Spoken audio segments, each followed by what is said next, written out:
Երգերքոց 2 Փեսան ասում է իր և հարսի մասին.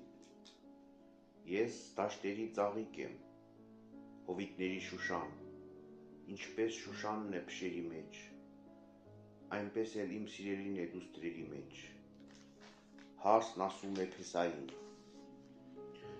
Ինչպես խնձորենին է անտառի ծառերի մեջ, այնպես էլ իմ սիրեցյալն է տղաների մեջ։ Ցանկացա նստել նրա հովանու տակ և նստեցի, և քաղցր է նրա պտուղն իմ կոկորդում։ Հարսն ասում է օրիորդներին. Դուք ինձ խնջույքի սենյակը տարեք, և թողեք մնամ ես իմ սիրո հետ։ Զորացրեք ինձ յուղերով և խնձոր դիզեցեք վրաս, քանզի այրվում եմ խանդակած սիրով։ Թող նրա ձախը լինի գլխիս տակ, և աջը նրա թող գրկի ինձ։ Հարսն ասում է օրիորդներին.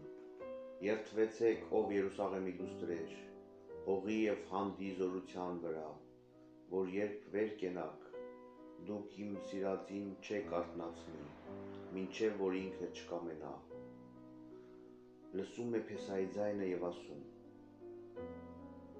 Երկրորդ երգ. Իմ սիրեցյալի ձայնն է, ահա գալիս է նա, վազքով անցնում է լեռների վրայով և ցատկոտում է բլուրների վրա։ Իմ սիրեցյալը նման է այծյամի կամ եղնիկի հորթերի, որ լինում են Բեթելի լեռներում։ Հարսն օրիորդներին պատմում է, թե ինչպես է Փեսան և ասում. Ահա նա կանգնած է մեր պատի ետևում, և ձգվելով դեպի պատուհանները նայում է ճաղերից։ Ինձ պատասխան է տալիս իմ սիրեցյալը և ասում.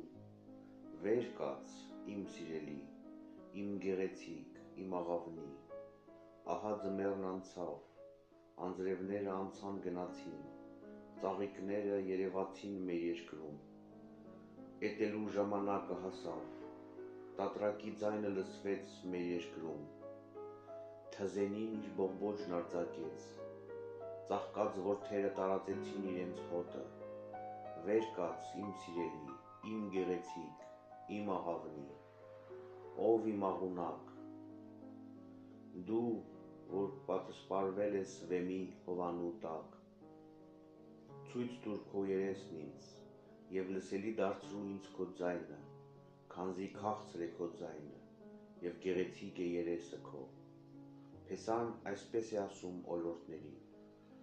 Բռնեցեք փոքրիկ աղվեսներին, որ ապականում են այգիները, որպեսզի ծաղկեն մեր որդերը։ Հարսն ասում է այսպես. Իմ սիրեցյալն իմն է, իսկ ես նրանը։ Նա, որ հովում է հոտը Շուշանների մեջ, քանի դեռ ցերեկը կլուսավորի և դեռ կշարժվեն ստվերները։ Վերադարձիր, ով իմ սիրեցյալ, այծյամի պես կամ եղնիկների հորթերի նման, որ լինում են խնկաբեժ լեռների վրա։